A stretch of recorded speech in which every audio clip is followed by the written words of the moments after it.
হরে কৃষ্ণ, রাধে রাধে। আগামী 16ই আগস্ট শুক্রবার পবিত্রা রোপণী একাদশী। আপনারা প্রত্যেককেই এই একাদশী ব্রত পালন করবেন। বিশেষ করে যে সমস্ত মায়েদের এখনো সন্তান হয়নি, সন্তানহীন যারা আছেন, তাদের জন্য অবশ্যই এই পবিত্রা রোপণী একাদশী ব্রত পালন করা কর্তব্য। এবং এই পবিত্রা রোপণী একাদশী পালন নিষ্ঠার সঙ্গে যদি পালন করেন, তাহলে অবশ্যই সন্তান লাভ হবে। তো শুক্রবার একাদশী, বৃহস্পতিবারেই সংকল্প গ্রহণ করতে হবে।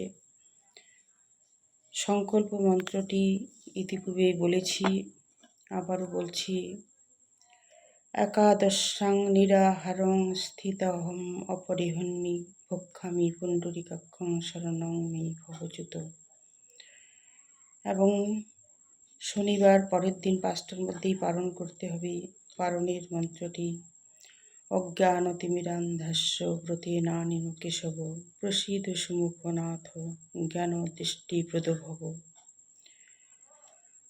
তো এই পবিত্র রোপণী একাদশীর আগের দিন অবশ্যই সংকল্প গ্রহণ করবেন এবং একাদশীর দিন ফল অথবা জল, দুধ, কাজু বাদাম, কাঠবাদাম ইত্যাদি গ্রহণ করবেন। এবং যারা একেবারে নির্জলা করতে পারেন তাদের পক্ষে অবশ্যই সর্বোত্তম। যারা পারবেন না তাদের জন্য ফল এবং জল বা পঞ্চরবি শস্য বাদ দিয়ে বাকি সবই খেতে পারবেন।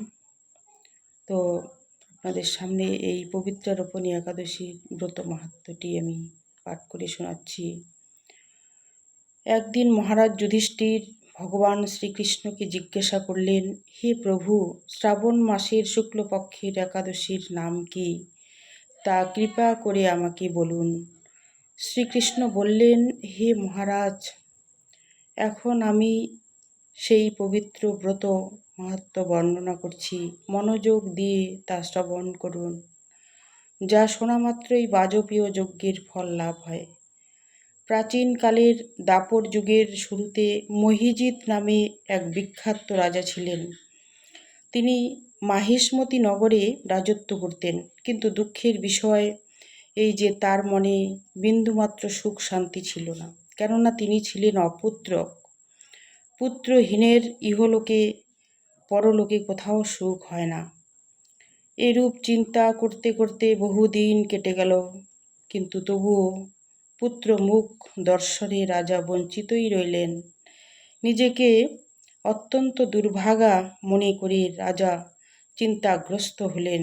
প্রজাদের সামনে গিয়ে বলতে লাগলেন, হে প্রজাবৃন্দ, তোমরা শোনো, আমি এই জন্মে তো কোনো পাপ কার্য করিনি, অন্যায়ভাবে আমার রাজকোষ বৃদ্ধি করিনি, ব্রাহ্মণ বা দেবতাদের সম্পদ কখনো গ্রহণ করিনি, উপরন্তু প্রজাদেরকে পুত্রের মতো পালন করেছি, ধর্ম অনুযায়ী পৃথিবী শাসন করেছি, দুষ্টদের যথানুরূপ দণ্ড দিয়েছি, সজ্জন ব্যক্তিদের যথাযোগ্য সম্মান করতেও কখনো অবহেলা করিনি। তাই হে ব্রাহ্মণগণ, এই প্রকার ধর্মপদ অবলম্বন করা সত্ত্বেও কেন আমার পুত্র লাভ হলো না, তা আপনারা কৃপা করে অনুসন্ধান করুন।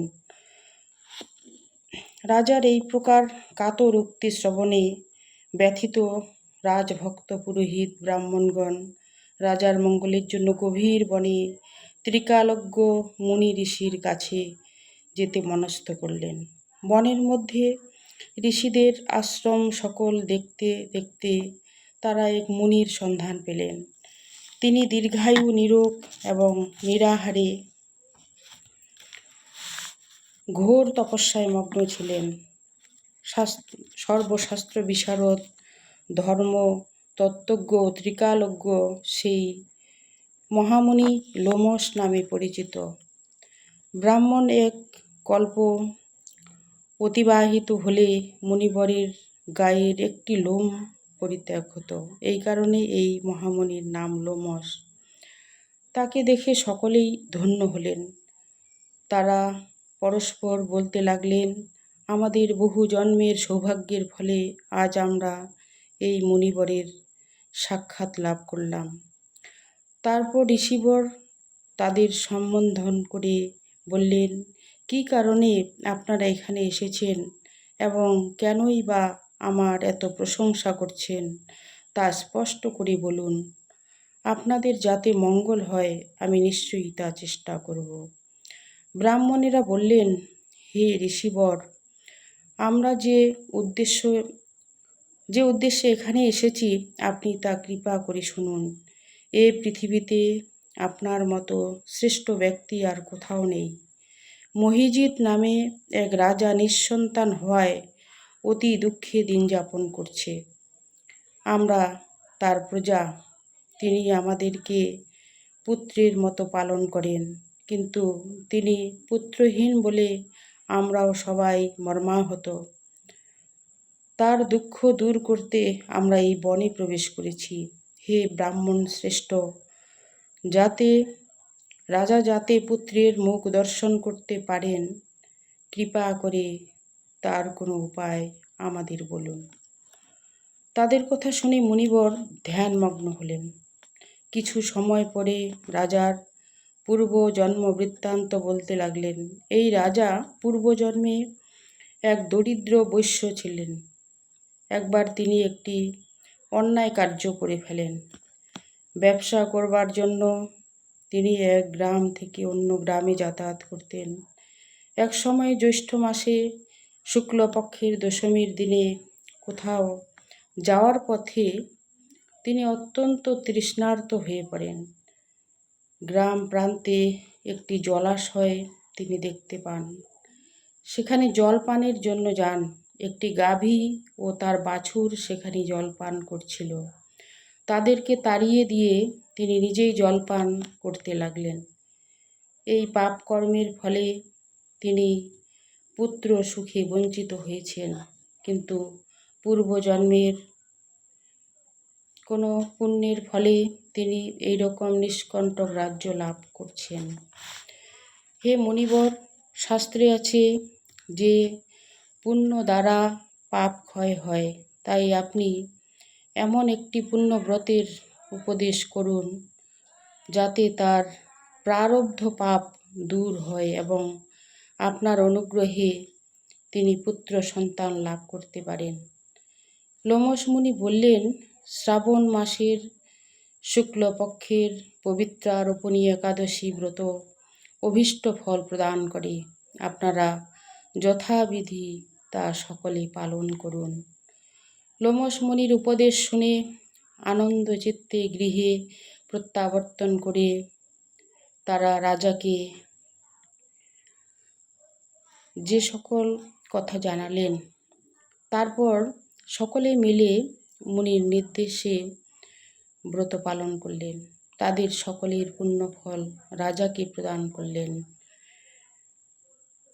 সেই পুণ্য প্রভাবে রাজমহিষী গর্ভবতী হলেন। উপযুক্ত সময়ে বলিষ্ঠ সর্বাঙ্গ সুন্দর এক পুত্র সন্তানের জন্ম দান করলেন। ভবিষ্যত্তর পুরাণে এই মাহাত্ম্য বর্ণিত হয়েছে। এই ব্রত মাহাত্ম্য যিনি পাঠ ও শ্রবণ করবেন তিনি সমস্ত পাপ থেকে মুক্ত হবেন এবং পুত্র সুখ ভোগ করে অবশেষে দিব্যধাম প্রাপ্ত হবেন। তো এই হলো পবিত্রারোপণী একাদশীর ব্রত মাহাত্ম্য।